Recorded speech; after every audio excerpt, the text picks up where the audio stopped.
संतान के रूप में कौन आता है? पूर्व जन्म के कर्मों से ही हमें इस जन्म में माता पिता, भाई बहन, पति पत्नी, प्रेमिका, मित्र शत्रु, सगे संबंधी इत्यादि संसार के जितने भी रिश्ते नाते हैं सब मिलते हैं, क्योंकि इन सब को हमें या तो कुछ देना होता है या इनसे कुछ लेना होता है। वैसे ही संतान के रूप में हमारा कोई पूर्व जन्म का संबंधी ही आकर जन्म लेता है, जिसे शास्त्रों में 4 प्रकार का बताया गया है। 1. अणानुबंध पुत्र। पूर्व जन्म का कोई ऐसा जीव जिससे आपने ऋण लिया हो या उसका किसी भी प्रकार से धन नष्ट किया हो, वह आपके घर में संतान बनकर जन्म लेगा। वह अपना धन बीमारी में या व्यर्थ के कार्यों में तब तक नष्ट करेगा जब तक उसका पूरा हिसाब न हो जाए। 2. शत्रुपुत्र। पूर्व जन्म का कोई दुश्मन आपसे बदला लेने के लिए आपके घर में संतान बनकर आएगा। बड़ा होने पर वह माता पिता से मारपीट, झगड़ा करेगा या उन्हें सारी जिंदगी किसी न किसी प्रकार से सताता ही रहेगा। वह हमेशा कड़वा बोलकर उनकी बेइज्जती करेगा और उन्हें दुखी रखकर ही खुश होगा। 3. उदासीन पुत्र।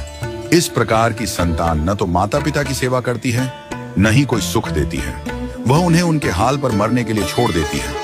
विवाह होने पर यह माता पिता से अलग हो जाते हैं और उनकी चिंता नहीं करते। 4. सेवक पुत्र।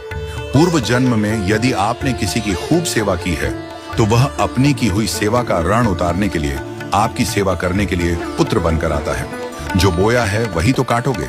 यदि अपने माता पिता की सेवा की है तो ही आपकी संतान बुढ़ापे में आपकी सेवा करेगी, वरना कोई पानी पिलाने वाला भी पास न होगा।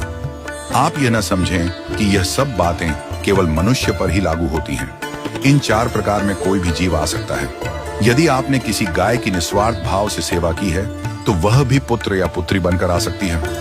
यदि आपने गाय को स्वार्थवश पालकर उसके दूध देना बंद करने के पश्चात उसे घर से निकाल दिया हो तो वह ऋणानुबंध पुत्र या पुत्री बनकर जन्म लेगी। यदि आपने किसी निर्दोष जीव को सताया है तो वह आपके जीवन में शत्रु बनकर आएगा।